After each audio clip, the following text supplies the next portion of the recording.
گی نہیں، سمندر میں بہا دو تو بہے گی نہیں، اس لیے کہ اس کتاب کا نازل کرنے والا گرو گرنتھ لے کے آؤ، جینیوں تم جینزم لے کر آؤ، بدھسٹوں تم بدھزم لے کر آؤ، مسلمانوں تم قرآن لے کر آؤ۔ ہم کسی کتاب کو جلانے کی بات نہیں کر رہے ہیں، ایک مثال دے رہے ہیں، تم اپنی مذہب کی ساری کتابیں لے آؤ، میں بھی لے آتا ہوں، اور آؤ ان میں آگ لگاتے ہیں۔ میں پھر کہہ رہا ہوں، میں جلانے کی بات نہیں کر رہا ہوں، لیکن حق کو پہچاننے کے لیے، سچائی کو پہچاننے کے لیے اور سچائی کا اعتراف کرنے کے لیے اگر دیکھنا چاہو کہ کوئی چیز حق وہ ہوتی ہے جو مٹانے کی بات بھی نہ مٹے، آؤ ایک بار ایسا کر کے دیکھ لو، ساری کتابوں میں آگ لگا دو، ساری کتابیں جلا دو، اس کے بعد دیکھتے ہیں کون سی کتاب باقی رہتی ہے، کون سی کتاب بچتی ہے۔ تورات کا نسخہ باقی نہیں، یہودی دوبارہ تورات نہیں لکھ سکتا، انجیل کا نسخہ باقی نہیں، عیسائی دوبارہ انجیل نہیں لکھ سکتا، ویدانت کا نسخہ موجود نہیں، ویدانت ہندو بھائی دوبارہ وید نہیں لکھ سکتے، اور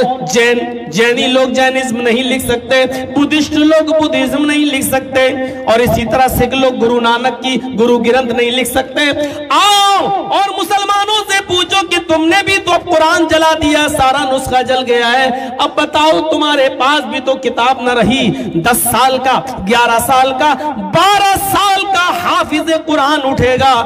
سینے میں جس کے دل میں محفوظ ہے وہ اٹھے گا اور الحمدللہ کی الف سے شروع کرے گا، الف لام میم کے الف سے شروع کرے گا، والناس تک پڑھ ڈالے گا اور چیخ چیخ کر کہے گا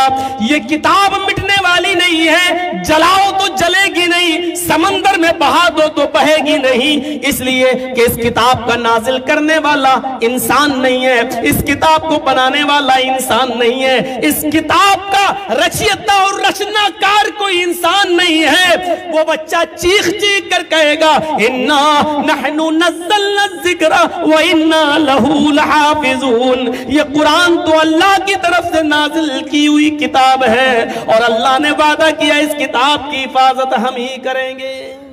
قیامت کی صبح تک اس قرآن کی حفاظت ہوگی۔ اس لیے جب بھی قرآن پڑھو تو دل کو صاف کر لو کہ اس قرآن کے اندر شک کرنے کی کوئی گنجائش باقی نہیں۔ ہاں، اور جب شک کرنے کی گنجائش باقی نہیں ہے تو سوچ لیجئے اس قرآن ہی میں سب ہدایت موجود ہے، اور جب قرآن میں ہدایت آ رہا نا ھدی للمتقین، اس لیے پہلے ہی کہہ دیتا ہوں اس قرآن کے اندر ہدایت ہے، اور جب قرآن سب کے لیے ہدایت ہو پھر مسلمان ہی اس قرآن سے دور ہوں، یہ بڑے عجیب، یہ تعجب کی بات ہے۔ جو قرآن ڈنکے کی چوٹ پر اعلان کرتا ہو شہر رمضان الذی انزل فیہ القرآن ھدی للناس وبینات من الھدی والفرقان، یہ قرآن جو اللہ رمضان کے مہینے میں نازل ہوا، کس مہینے میں؟ رمضان کے، بابرکت ہے رمضان کا مہینہ، جس مہینے میں قرآن نازل کیا گیا ہے،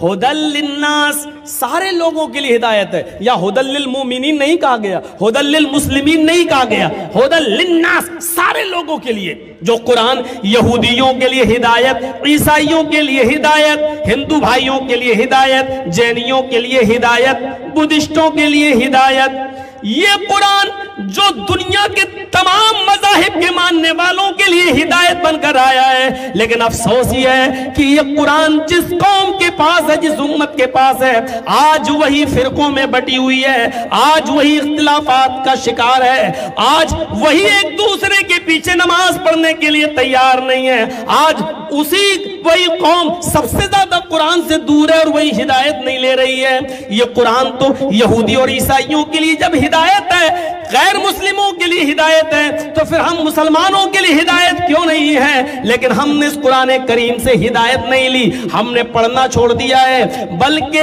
اس کو سمجھنا چھوڑ دیا ہے، بلکہ اس کو پڑھنے اور لکھنے اور سمجھنے کی ذمہ داری صرف مولویوں تک محدود کر دی ہے۔ مولویوں نے بھی اس